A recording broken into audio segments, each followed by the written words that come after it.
terms of my own choice, he was the only Lama that I ever chose for myself, and it is now 13 years since his passing, and I have had no Lama other than him in this time either.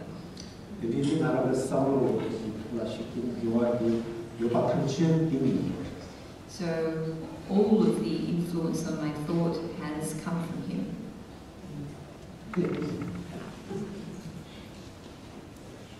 Yeah.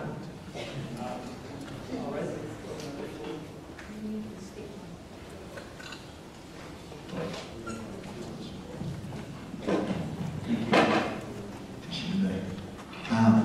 First of all, I'm grateful for your talk. I think it's very important what you're talking about, the ethical foundation.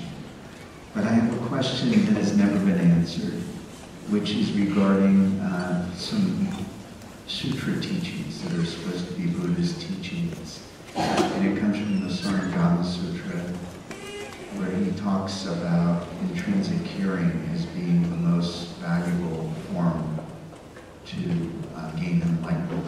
By intrinsic hearing, he means inner hearing, not speech. I was wondering if you understand anything about that and what your understanding is. You want to say intrinsic hearing?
Yes, it's possible to say this. In the Tantra, we say that in addition to external sounds, that there is also internal hearing, and that we can understand this as realization that is gained through one's own contemplation and meditation. So even though we would, that this is what we could give it the name hearing, but this is actually what it's referring to.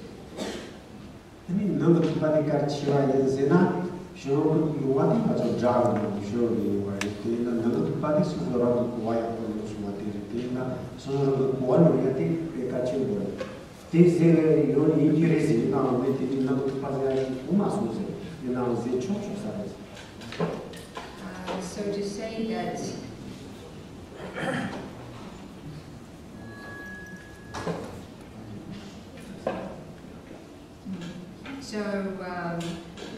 to say that this kind of inner hearing is more important than external hearing, yeah, sure, you could say this if we understand in hearing to be an understanding that is gained through one's own practice and realization.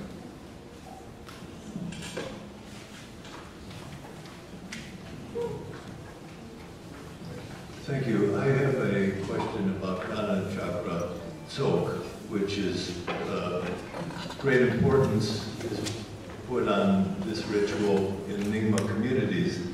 And it said that it's preferable to eat some meat with the idea of making that the animal whose life was given in the ceremony is actually blessed and elevated. I'd like to know, I'm almost afraid to ask that I won't be able to enjoy Manachakra in the future. But I'd like to appreciate a comment on that.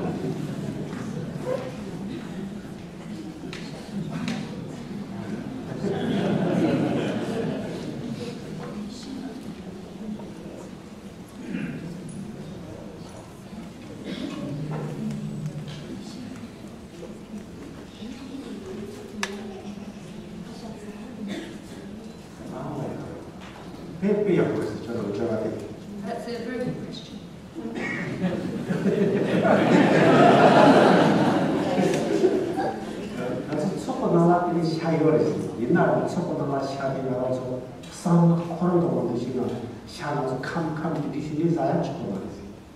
So even though we do have meat in the talk offering, from the point of view of Vajrayana practice, it's not permitted to eat it one mouthful after the other.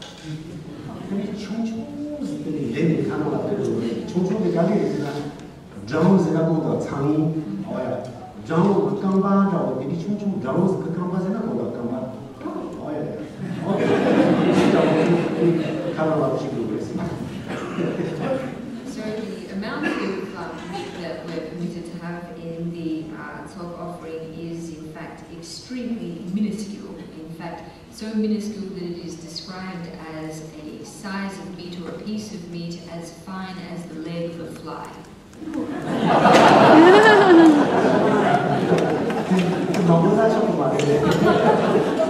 it's not permissible to eat a lot of meat. But there's still meat.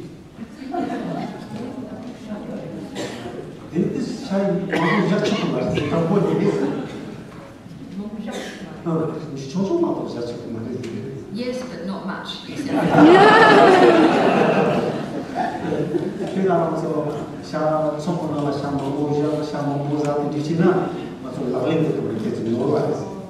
If we put out a lot of meat for the talk offering and consume a lot of meat, then this is actually a mistake at the level of our practice. And it's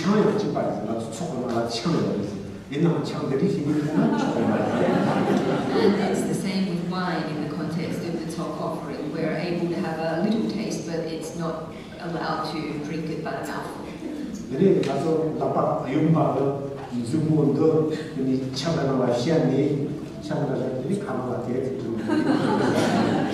But we are allowed to place the tip of our fourth finger in the wine and sort of bring it to our lip.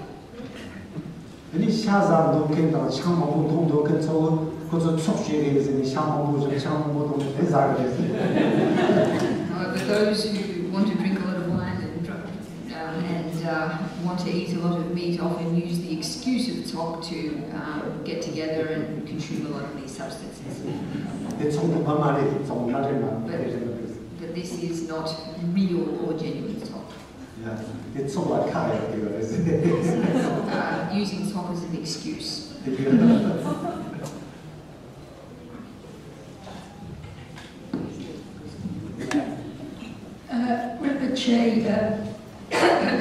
Climate change threatens our life, including human life. For one thing, it threatens agriculture. What can we do about it as Buddhists?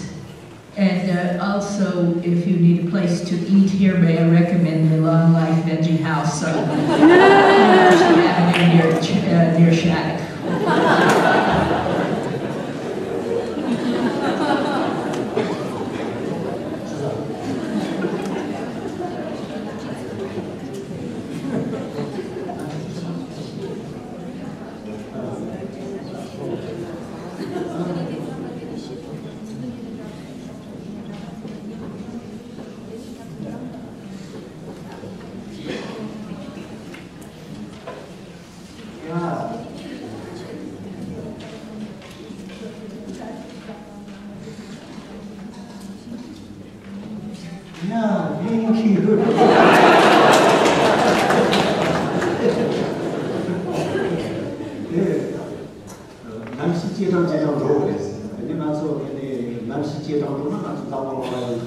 사고가 통하기 근데 제사도고요. 제사도고 제사도나 아주 담보로 쭉 성화가 감으로 되는데 내가 까지 잡고 있어요. 그러니까 지마 캐릭터까지 가서 되는 It's true that the planet is getting warmer and warmer, and the best thing we can do about this is to become vegetarian, and I would love to come to your restaurant. 저번에 같은 까지 같이 찾기로 나까지 이제 그 뭐부디한테 뭐부요네 까지다야 당시나 근데 아주 날씨 제사 만들어야 한거 I think that if we opened a lot of vegetarian restaurants and that many people came to them, that this would be of real benefit to counteracting the increase in temperature of our climate.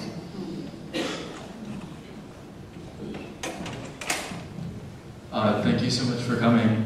On that note, actually, about climate change, I was thinking that it's often easy to take an ethical approach to meat eating, and I wasn't entirely sure, given all the things that we do outside of strict meat eating, there's a lot of indirect actions, such as pollution, or we drive cars that pollute things, or deforestation to make paper and things. That destroys lots of ecological environments that we don't really account for. Do you think it's worthwhile to really focus on vegetarianism as opposed to some of those more, I think, impactful problems?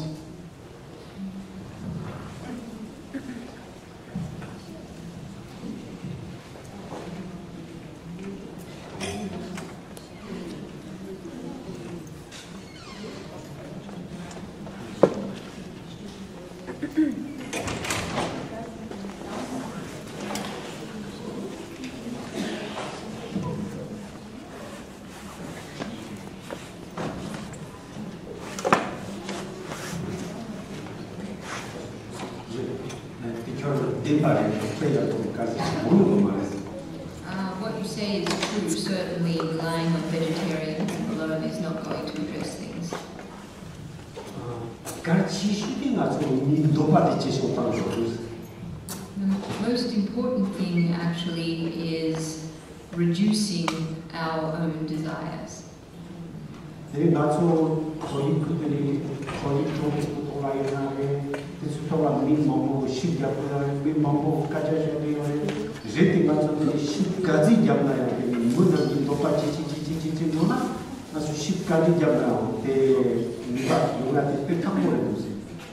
If we take the example of environmental pollution, this is something that currently a lot of people are really working hard on. However, if we don't address our desire and reduce our desire, then regardless of how much we work for the cause of reducing environmental destruction and pollution, it really won't come to much.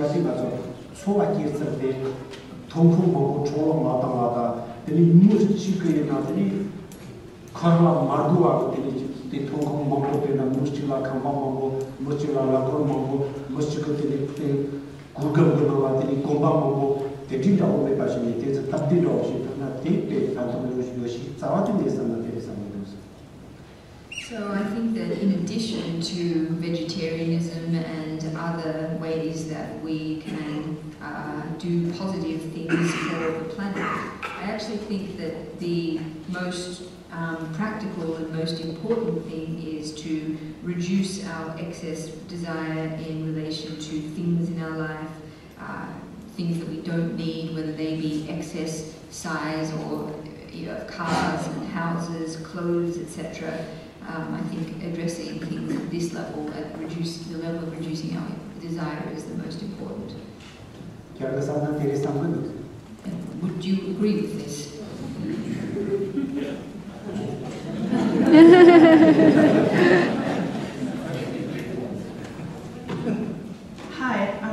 just want to say thank you for coming, and my question is kind of two-part. So, as I understand, you stated that we are equal to our animal counterparts. However, if we are to look into nature, this equality doesn't exist. We have natural predators, such as wolves, sharks. So, if we consider ourselves equal to our animal counterparts, but there are predators in nature, why should we impose these conditions only on ourselves for not taking the life of others to survive? And then, if we are to not take the life of others in order to survive, what would you suggest to communities that find themselves in extreme conditions where the only option is to eat meat, such as living in Siberia where they eat seals? Yeah.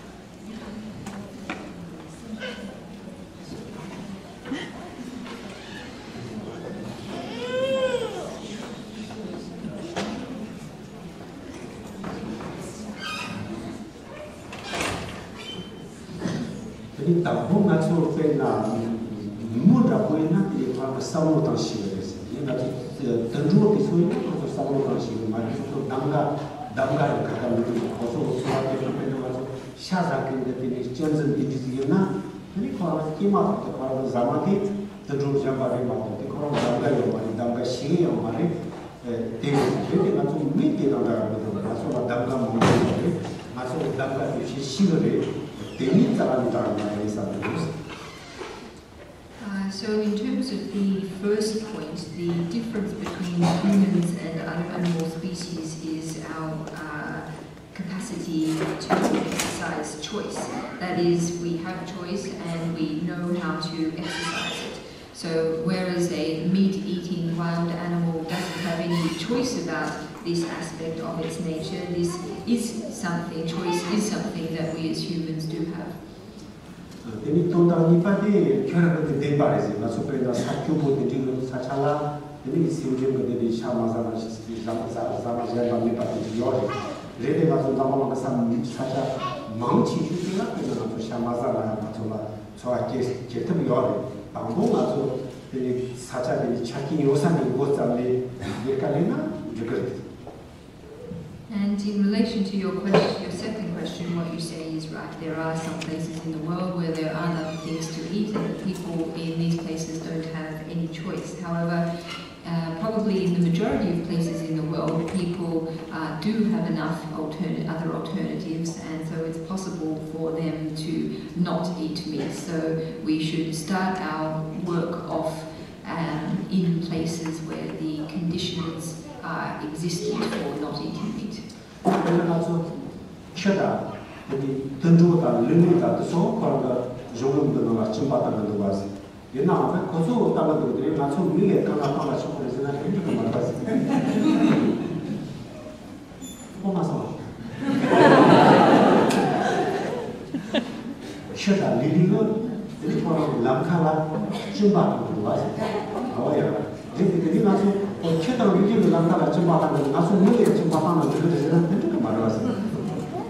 So, cats and dogs, they urinate on the road outside, and that's something that's fine for them to do. However, if we were to say that because cats and dogs do this, so we should also as humans, then this would not be okay. Would you not agree with this?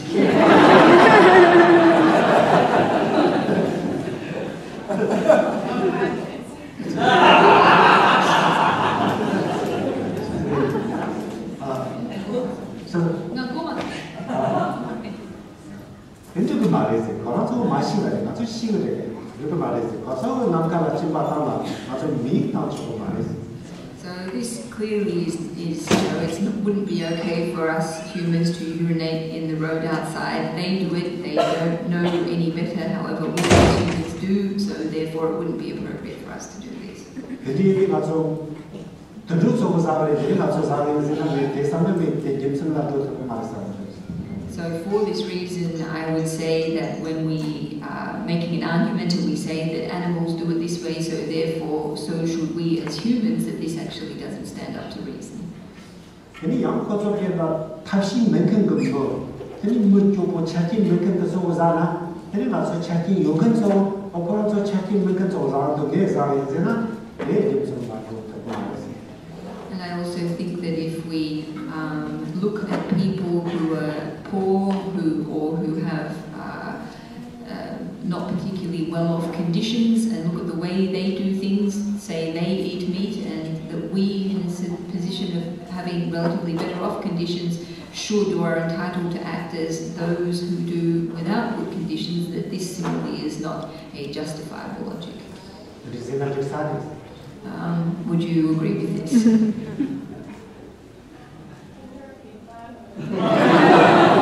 So to say, to be in a situation of relatively better off conditions and to look at a situation where people don't enjoy good conditions, and to say that the way they behave or act, such as by eating meat, is something that we are justified in emulating, that this is not a justifiable logic. That is, people who have good conditions, to say that it is justifiable to emulate those who do particular practices that are constrained by their lack of good conditions. It's great to get questions from the student body. We have time for just one more question. We're already over time. So, whoever. I have another question about the Jhana Chakra. In the words of my perfect teacher, Pancho Rinpoche says that it's not permissible to use meat from slaughtered animals in puja, and he also quotes from Khenpo saying a similar thing. He quotes from Chan Tantra saying a similar thing.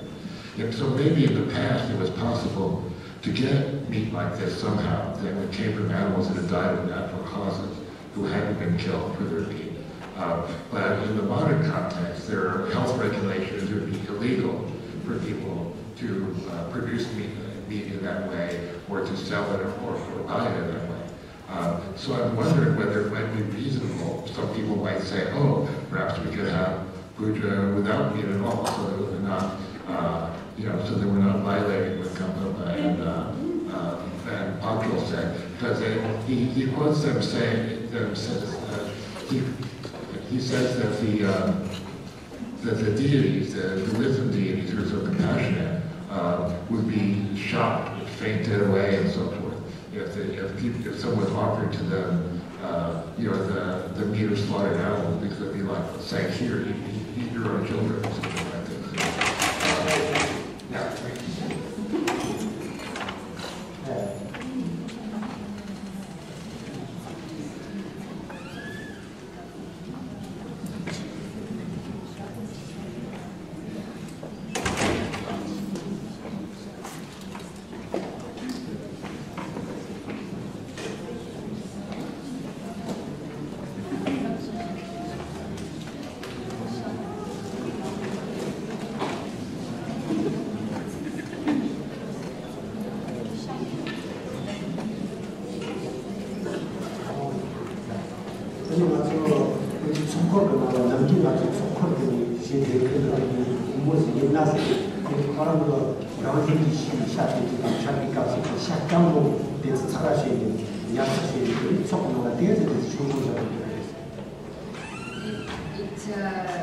One thing that would be done is if someone does come into contact with an animal that has died naturally, is to save the meat and to dry it, and then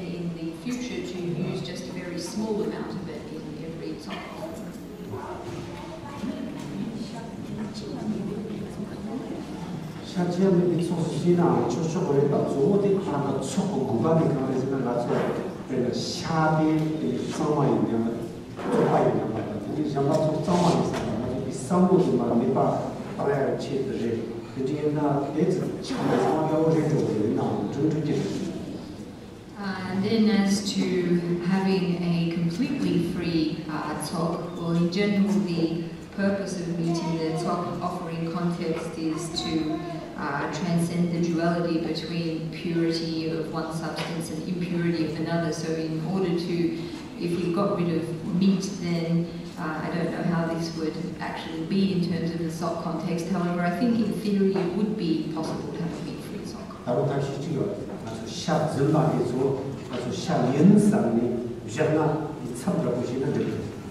I've just thought of another thing we could do, and that is to take fake meat and to regard it as real meat, to visualize it as real meat, and to offer this up in the SOC context.